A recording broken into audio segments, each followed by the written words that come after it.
Bismillahirrahmanirrahim. Assalamualaikum warahmatullahi wabarakatuh. Kami dari kelompok 2 yang beranggotakan Vina Fiatul Mawaddah, Muhammad Badrus Soleh, Zuhriya Nur Azizah, dan Aldi Hidayatullah akan mempresentasikan tentang ilmu sosial dan humaniora pada mata kuliah filsafat ilmu. Baik, yang pertama kami akan menjelaskan tentang definisi ilmu sosial dan humaniora. Ilmu sosial atau ilmu pengetahuan sosial adalah sekelompok disiplin akademis yang mempelajari aspek-aspek yang berhubungan dengan manusia dan lingkungan sosialnya. Ilmu ini berbeda dengan seni dan humaniora karena menekankan penggunaan metode ilmiah dalam mempelajari manusia, termasuk metode kuantitatif dan kualitatif. Ilmu sosial dalam mempelajari aspek-aspek masyarakat secara subjektif, intersubjektif, dan objektif atau struktural. Lalu, ilmu humaniora. Ilmu humaniora adalah ilmu yang mempelajari tentang nilai-nilai kemanusiaan yang mencakup estetika, etika, dan logika. Humaniora merupakan studi yang memusatkan perhatiannya pada kehidupan manusia, menekankan unsur kreativitas, kebaharuan, orisinalitas, dan keunikan. Humaniora berusaha mencari makna dan nilai sehingga bersifat normatif.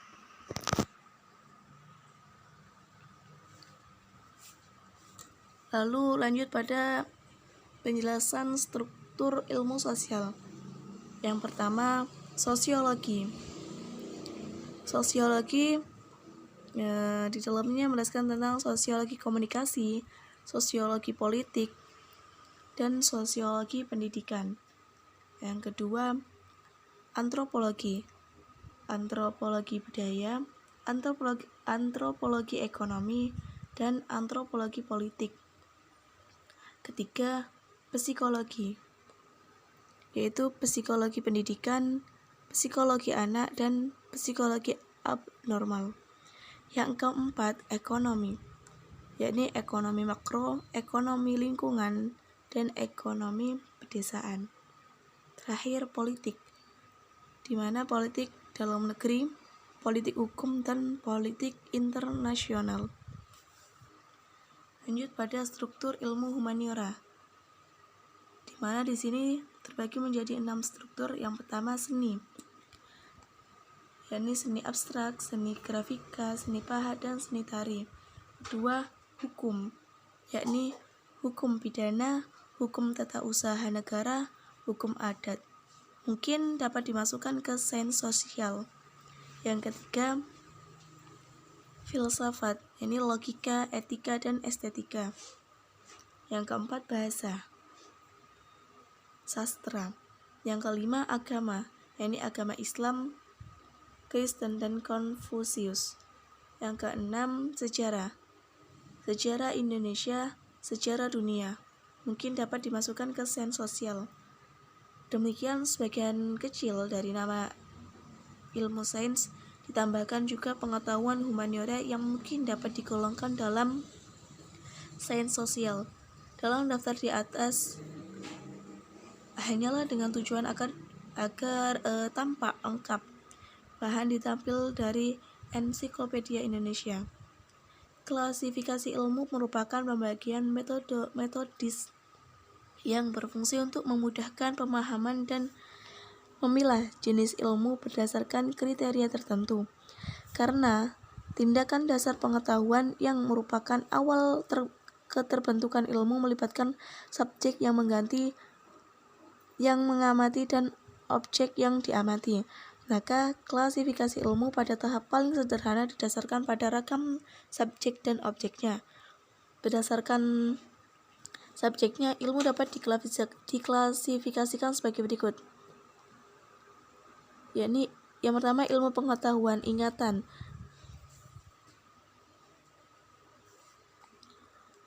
Seluruh ilmu yang terbentuk dari ingatan subjek pada peristiwa masa lalu, meskipun kita digunakan untuk masa sekarang. Dua, ilmu pengetahuan khayali. Seluruh ilmu yang terbentuk dari kekuatan imajinasi yang dapat digunakan di dunia nyata. Yang ketiga, ilmu pengetahuan akal. semua ilmu yang bersandar pada logika dan bahasa. Sedangkan berdasarkan objek yang diketahui, ilmu pengetahuan bisa diklasifikasikan dalam banyak pola. Ilmu dipilih ke dalam dua jenis, yakni ilmu pengetahuan kosmologis dan ilmu pengetahuan nologis. Ilmu yang pertama menjadikan benda-benda material sebagai objeknya, sedangkan ilmu yang kedua menjadikan benda-benda yang rohani sebagai objeknya.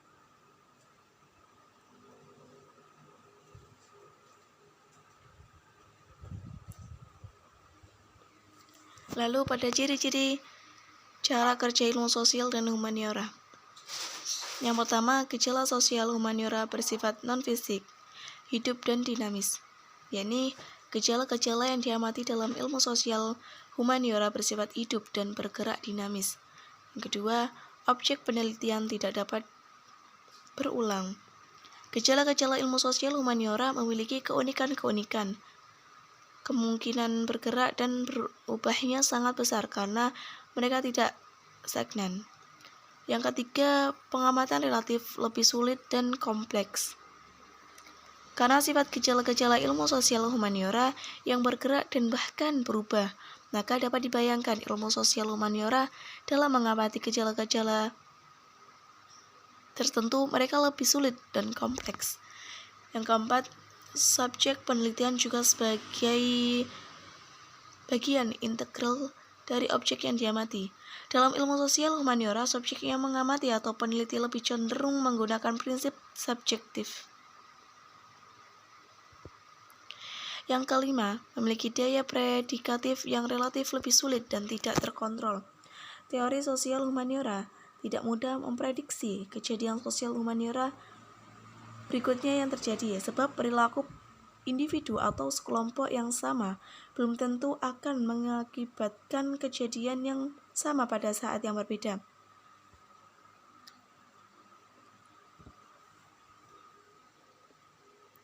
Lalu pengenalan pada fenomenologi.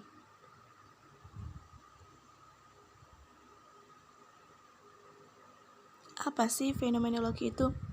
Nah, fenomenologi menurut istilah berasal dari bahasa Yunani painetestai yang berarti menunjukkan dan menampakkan diri sendiri. Sebagai aliran epistemologi, fenomenologi diperkenalkan oleh Edmund Husserl pada tahun 1859 sampai 1938. Meski sebenarnya istilah tersebut telah digunakan oleh beberapa filsuf sebelumnya.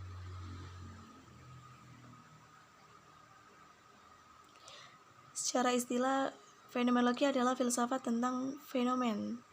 Fenomen memaksudkan peristiwa, pengalaman keseharian, kecemasan, duka, kegembiraan yang menjadi milik setiap orang.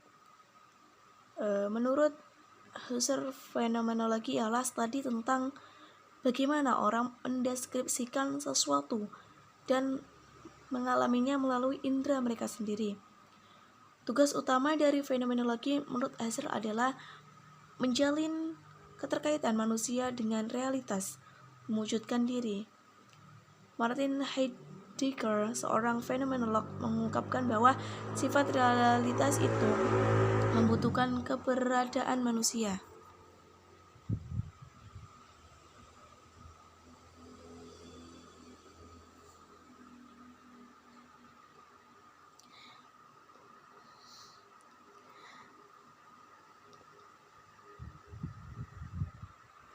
Lalu dua pandangan fenomenologi. Ini prinsip epoch. Epoch berasal dari bahasa Yunani yang berarti menunda, putusan atau mengosongkan diri dari keyakinan tertentu. Husserl mengatakan bahwa epoch merupakan a test of the natural standpoint, tesis tentang pendirian yang natural. Lalu prinsip yang kedua yakni prinsip eidetic vision. Eidetic vision membuat ide disebut dengan reduksi, yaitu menyaring fenomena untuk sampai ke eidosnya, sampai ke intisarinya atau yang sejatinya, Wasen. Hasil dari proses produksi ini disebut dengan Wesenschaft, artinya sampai pada hakikatnya.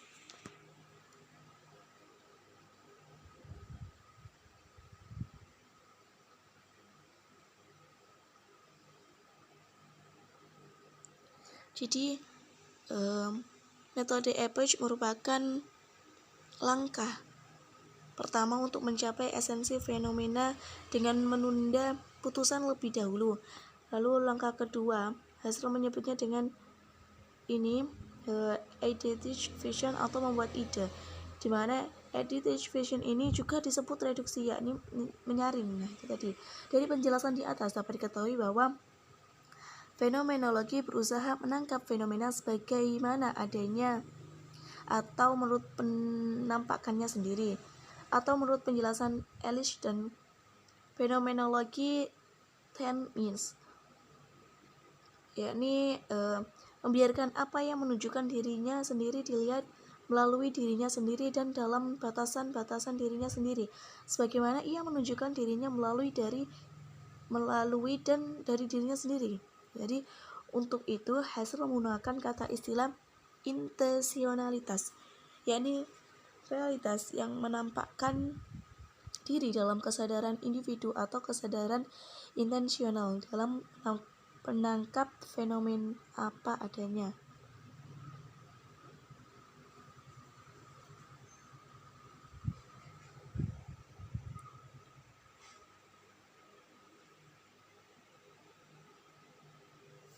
Lalu menurut Givan der Leeuw, fenomenologi mencari atau mengamati fenomena sebagaimana yang tampak. Dalam hal ini terdapat 3 prinsip yang mencakup di dalamnya, yaitu yang pertama, sesuatu itu terwujud.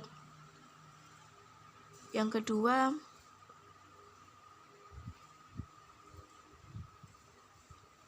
sesuatu itu tampak. Dan yang ketiga, karena sesuatu itu tampak dengan tepat, maka ia merupakan fenomena.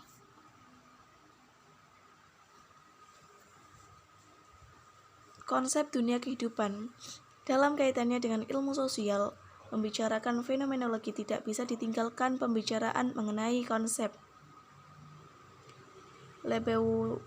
Lebenwelt, dunia kehidupan. Konsep ini penting, artinya sebagai usaha memperluas konteks ilmu pengetahuan atau membuka jalur metodologi baru bagi ilmu-ilmu sosial, serta untuk menyelamatkan subjek pengetahuan.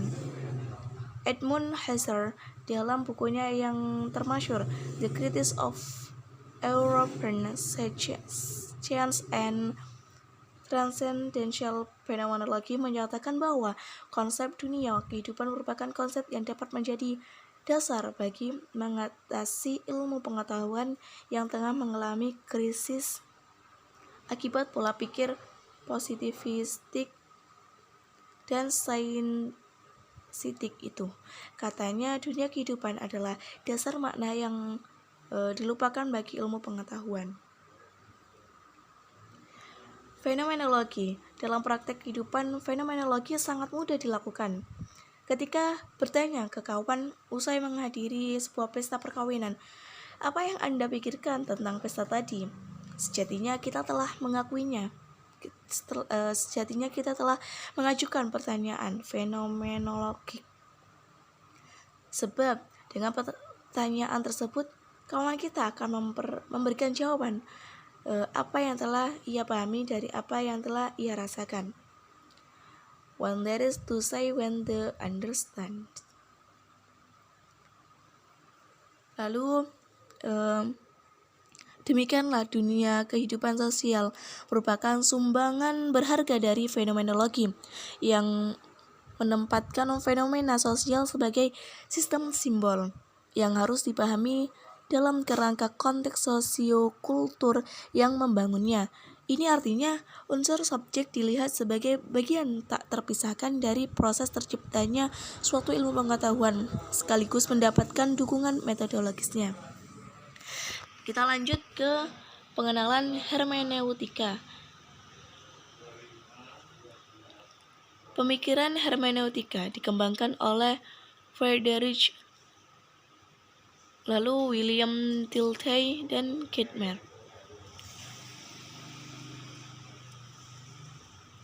Di tengah mereka, pemikiran hermeneutika pada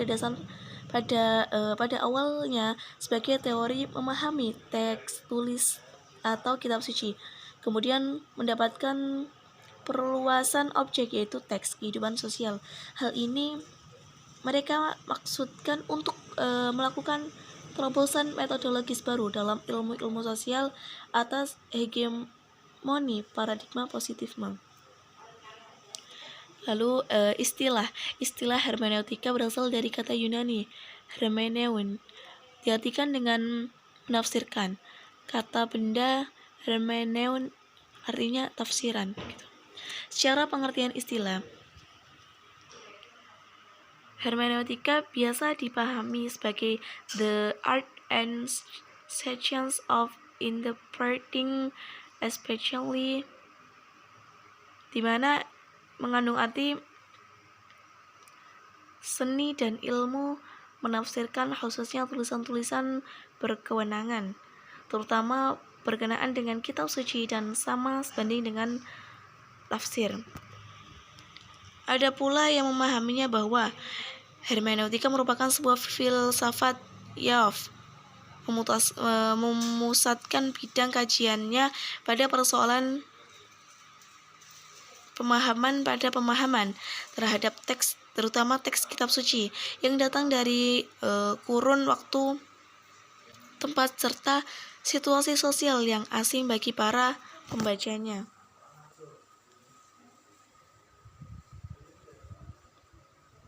Dalam perkembangan hermeneutika terdapat beberapa pembahasan,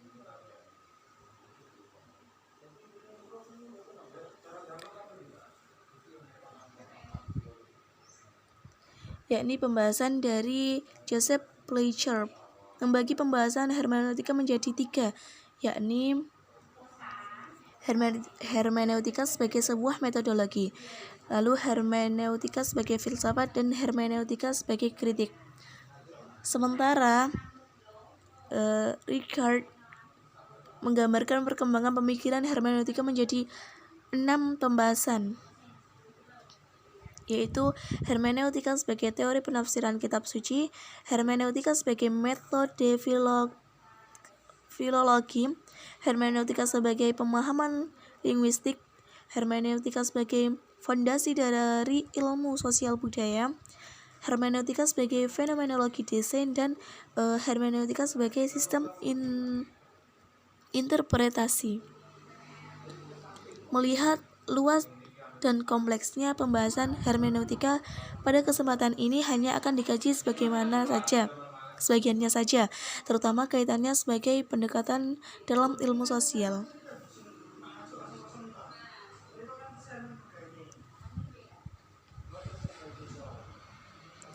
Seperti telah disinggung di atas tadi, fokus utama problem hermeneutika sosial adalah terutama untuk menerobos otoritas paradigma positifisme dalam ilmu-ilmu sosial dan humanites. Secara demikian, ia dan menurut penulis, pembahasan hermeneutika pada umumnya sebenarnya merupakan problem filsafat ilmu, atau lebih tepatnya problem metodologi, bukan problem metafisika yang mempersoalkan realitas. Ia merupakan cara pandang untuk memahami realitas, terutama realitas sosial, seperti teks, sejarah, dan tradisi.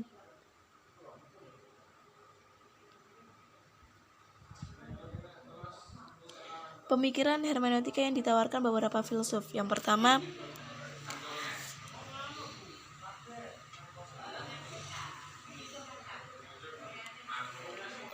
dalam sejarah hermeneutika dan filsuf ini biasanya dikenal dengan filsuf romantik atau hermeneutika romantik karena kecenderungan pemikirannya yang selalu melihat ke masa lampau. Lalu menurut Schleiermacher, pada 2 tugas dari hermeneutika, yakni interpretasi gramatikal dan interpretasi psikologis.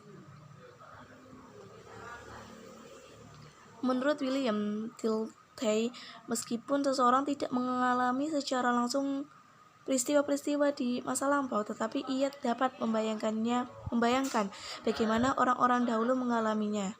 Lalu pemikiran dari Hans-Georg Gadamer. Pemikiran hermeneutika tak bisa lepas dari pemikiran Heidegger senior dan gurunya, yang pemikirannya dikenal dengan fenomenologi desain. Bagi Heidegger, hermeneutika berarti penafsiran terhadap esensi yang dalam kenyataannya selalu tampil dalam eksistensi. Maka, hermeneutika tidak bisa daripada penafsiran diri manusia itu sendiri melalui bahasa. Maka menurut Heidegger, hermeneutika bukan sekedar metode filologi atau Geisteswissenschaft, namun merupakan ciri hakikat manusia. Unsur Heidegger ini mendapat respon positif dari Gadamer.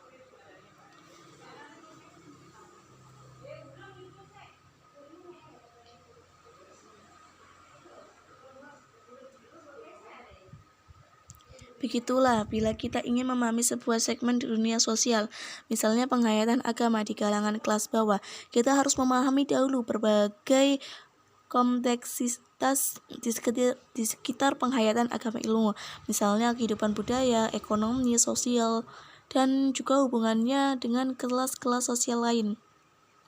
Demikian juga keseluruhan masyarakat harus dipahami dari komponen-komponen pembentukan, dan penghayatan agama kelas bawah ini merupakan salah satu di antaranya.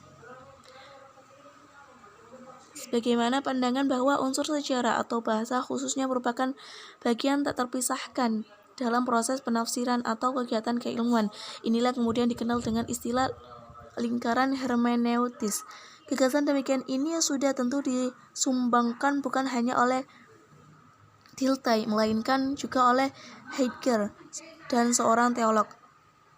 Lingkaran ini bukan semacam lingkaran setan, melainkan justru menunjukkan dinamika kreatif dan progresif dari penafsiran, sebab lingkaran itu sesungguhnya berupa spiral.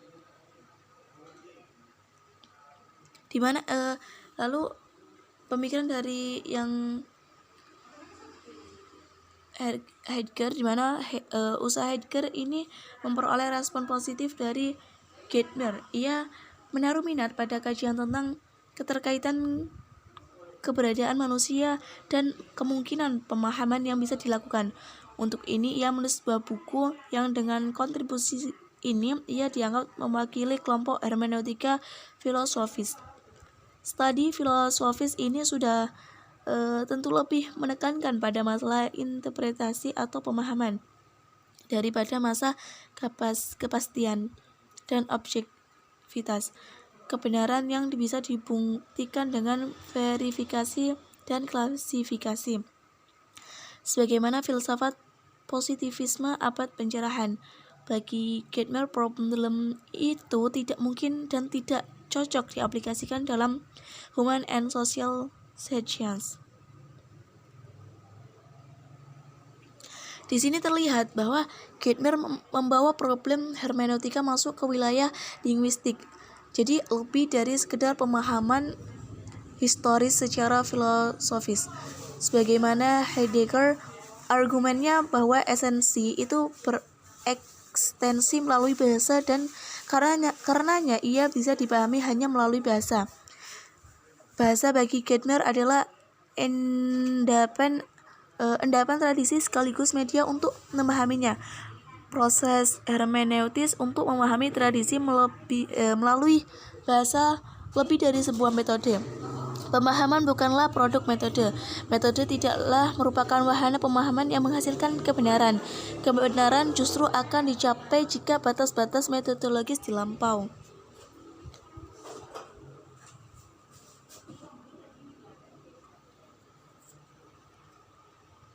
Bagi Gadamer, pemahaman selalu berarti penafsiran, dan penafsiran itu sendiri berarti penggunaan prasangka-prasangka dari diri kita sendiri, sehingga makna dari objek dapat benar-benar dibuat berbicara kepada kita.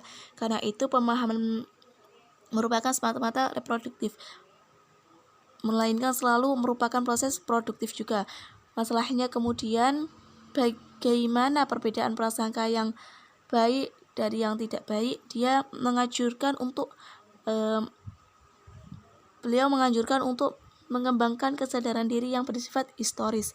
Kesadaran ini akan membangunkan kesadaran prasangka-prasangka kita sendiri dan memungkinkan kita untuk mengisolasi dan menilai objek di atas dirinya sendiri. Lalu kita menuju pada pemahaman yang terakhir, teori kritis. Pengenalan teori kritis, di mana teori kritis merupakan pendekatan ketiga setelah fenomenologi dan hermeneutika yang berusaha mengatasi positivisme dalam ilmu-ilmu sosial dan memberikan dasar metodologis bagi ilmu-ilmu sosial yang berbeda dengan ilmu-ilmu alam. Konsep dunia kehidupan Lebenwels yang merupakan konsep penting dari fenomenologi dan metode pemahaman sebagai metode khas dari hermeneutika, memiliki sumbangan yang nyata bagi bangunan teori kritis yang dalam praksisnya tercermin dalam apa yang dikenal dengan tindakan komunikatif. Konsep tindakan komunikatif memperoleh dasar-dasarnya dalam konsep dunia kehidupan dan konsep pemahaman. Teori kritis merupakan paradigma keilmuan yang dilahirkan oleh seorang filsuf yang tergabung dalam mazhab Frankfurt di Jerman. Tokoh-tokoh lainnya yaitu Horkheimer, Adorno, Hertz, dan lain-lain termasuk Jürgen Habermas. Teori kritis sebenarnya dirumuskan oleh Max Horkheimer dan para filsuf yang tergabung dalam mazhab Frankfurt, sedangkan posisi Habermas adalah sebagai pembaharu. Teori kritis hendak mengembalikan Marxisme menjadi filsafat kritis karena sifatnya yang kritis. Teori kritis dimaksudkan sebagai inspirator dan katalisator sebagai sebuah gerakan dalam masyarakat, sebagaimana watak Marxisme yang jenius dan kritis revolusioner. Akan tetapi pemikiran teori kritis mazhab Frankfurt ternyata mengalami keruntuhan. Keruntuhan ini menurut Habermas disebabkan oleh yang pertama, terjebak oleh daya integratif sistem masyarakat kapitalisme lanjut. Padahal dalam kenyataannya, kaum buruh tidak mesti sepenuhnya terhegemoni dalam masyarakat kapitalis itu. Yang kedua, teori kritis tetap bertolak belakang pada pandangan Marx yang terlalu pesimis terhadap manusia, yang memandang manusia semata-mata makhluk ekonomi dalam dialektika materinya. Dan yang terakhir, teori kritis menerima sepenuhnya pemikiran Marx bahwa manusia adalah makhluk yang bekerja, yang berarti juga manusiawi. Konstruksi teori kritis Habermas. Teori kritis Habermas dibangun atas dasar keprihatinannya, terutama tentang problema ilmu-ilmu sosial dan keterlibatannya dalam teori kritis mazhab Frankfurt. Konstruksi teori Habermas berasumsi bahwa antara teori dan praktik memiliki hubungan yang sangat dekat, bahkan juga dengan ideologi dan kepentingan manusiawi. Hal ini terlihat jelas dalam beberapa karyanya, terutama Knowledge and Human Interests, dan khususnya Theory and Practice.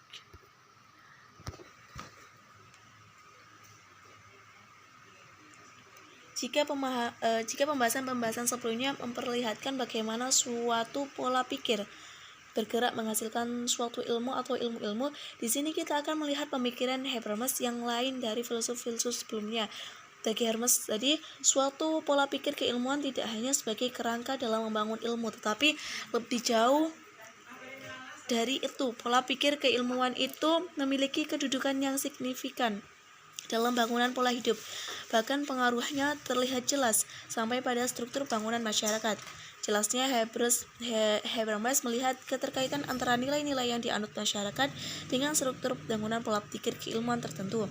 Tidak ada jarak antara ilmu dan masyarakat, begitu juga tidak ada jarak antara teori dan praktek. Begitulah, ilmu dan teologi merupakan kata kunci untuk memahami masyarakat Barat modern yang pada gilirannya ditemukan pada sebagian fungsi ideologis, yaitu sebagai standar dalam melihat masyarakat lainnya. Di saat itulah Habermas memberikan suatu jalan keluar melakukan rekonstruksi besar-besaran terhadap teori kritik mazhab Frankfurt dengan memudahkan teori-teori sebelumnya. Dalam pandangan Habermas, teori kritis mazhab Frankfurt melakukan kesalahan ketika menerima begitu saja pemikiran Marx yang meredukasi manusia pada satu macam tindakan saja, yaitu pekerjaan. Untuk lebih lanjut melihat kontribusi Habermas, berikut ini akan sedikit dibahas dasar-dasar bangunan teori kritis dari Habermas.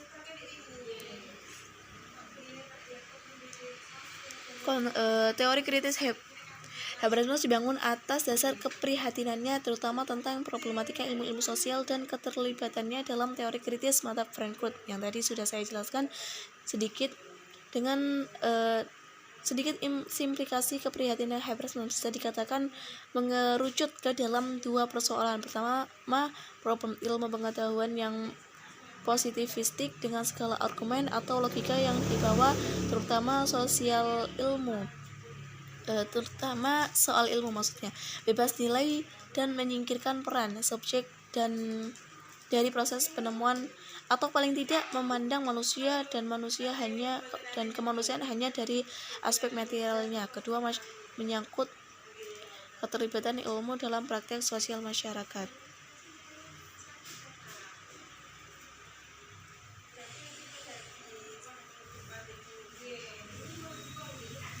Jadi mungkin itu yang dapat kami jelaskan dari kelompok 2. Kurang lebihnya dari ucapan atau perkataan kami mohon maaf. Sekian dari kelompok 2. Wassalamualaikum warahmatullahi wabarakatuh.